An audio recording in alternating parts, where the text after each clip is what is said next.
Everyone on social media teaches the same 5 cinematic drone shots, but almost nobody teaches them in the right order. So here's the order I wish someone had given me when I first started. And at the end of this video, you will know 5 drone shots that you can apply when you're out on a location. When I started learning drone moves, I had the same playlist as everyone else. I watched the big drone YouTube channels, I watched the popular reels of pull away shots. So I went out, tried an orbit on flight 3 and the result looked wrong. The drone wandered, the gimbal lagged and the subject swung in and out of the frame. I assumed I needed practice. I tried to move 10 times, but it was not the kind I was getting. I was practicing the wrong shots. The thing nobody explained is that each shot teaches a different skill, and the skill builds on each other. So if you jump straight to an orbit without learning to glide first, your orbit will look jerky. If you try a parallax move without understanding altitude control, the foreground swings around like crazy. So we go in order. The shot 1 is the foundation, shot 5 only works because you nailed shots 1 through 4. Take this seriously and you will skip a year of frustration. Shot 1 is the forward reveal. You point the gimbal down at the ground and you fly slowly forward. You start tilting the gimbal up over a few seconds until your subject is in the frame or the horizon is perfectly balanced. That's the entire shot. It looks simple, but it's not. The shot teaches you 2 things: smooth forward speed and a smooth gimbal control. Every cinematic shot uses one or both of those. Most beginners do this shot too fast. They push the forward stick all the way and then they realize they've pushed too far along the subject. Then they pull the stick back and then they push again, and that stutter ruins it. The fix is to push the stick maybe 20% power. Hold it and don't change it. Let the drone move at that speed for 6 to 8 seconds while you slowly tilt the gimbal up with the gimbal reel. If your forward reveal looks shaky, no advanced shot will look better. Spend a full flight on just this one and find a path or a road or a beach and fly 5 forward reveals in a row, each time trying to be slightly smoother. You feel the improvement inside one flight. And shot 2 is the slide. You will fly sideways past the subject, the gimbal pointed at it. The drone just moves laterally while the subject stays in the frame. This teaches you to coordinate 2 stick directions at the same time. The right stick goes sideways, sometimes you draw slightly with the stick to keep the subject centered. Most beginners completely overcorrect and they see the subject drift out of the frame, then they slam the stick too hard and the movement looks twitchy. The fix is smaller inputs. The drone is faster than you think. A tiny jaw is enough. Shot 3 is then the actual orbit.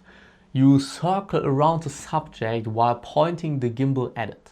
This is the first shot where both sticks work together constantly. The right stick goes sideways and the left stick draws in the opposite direction to keep the subject locked. If your right stick is going right, your left stick is drawing left. The smoothness of your orbit shows you exactly how well you've built the first 2 skills. If your slide was twitchy, your orbit will be twitchy too. So go back to shot 2 if needed. Now here's where most people stop. They learn 3 shots, they post them, they think they've cracked it, and they haven't. The next 2 are what separates good footage from cinematic ones. Shot 4 is the helix up. It's an orbit, but you climb at the same time.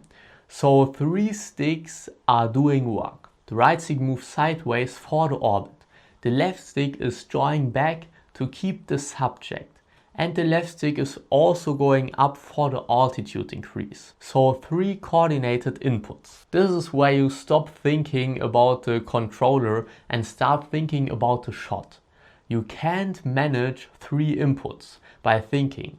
Your hands have to know how to fly in orbit and how to fly in slide. And that's why you can't skip the shots before. Their job was to build that hand knowledge. So the helix up works best when there's something tall or vertical to circle around.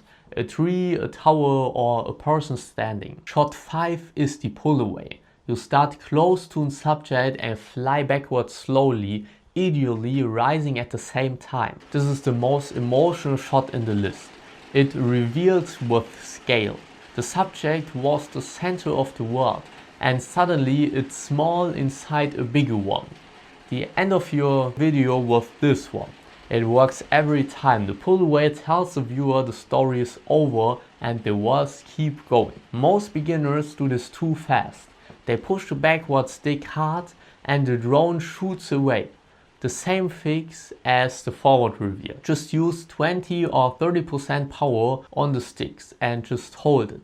Let the drone do that work. Those are the 5 shots in the right order. Master them and you can fly almost any location and produce footage that actually looks like the shots in your head, not the disappointing version that ends up on your phone. But this is just 5 from a much bigger library with all the advanced drone moves inside Drone Circle, my community where I help you level up your footage. I broke down the full moveset.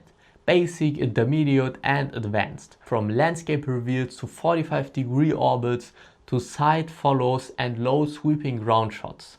Dolly zooms and much more movements. So inside the community, the members post their footage, get direct specific feedback, fly again and post a completely different version with the feedback applied. And that kind of feedback loop is what takes years of frustration in weeks of learning and actually having fun while flying. If you want the full library and the community to practice with, the first link in the description or in my profile is where to go. My free guide is also linked below if you're just getting started. Until then, fly shot 1 on your next flight, just shot 1 and see what happens.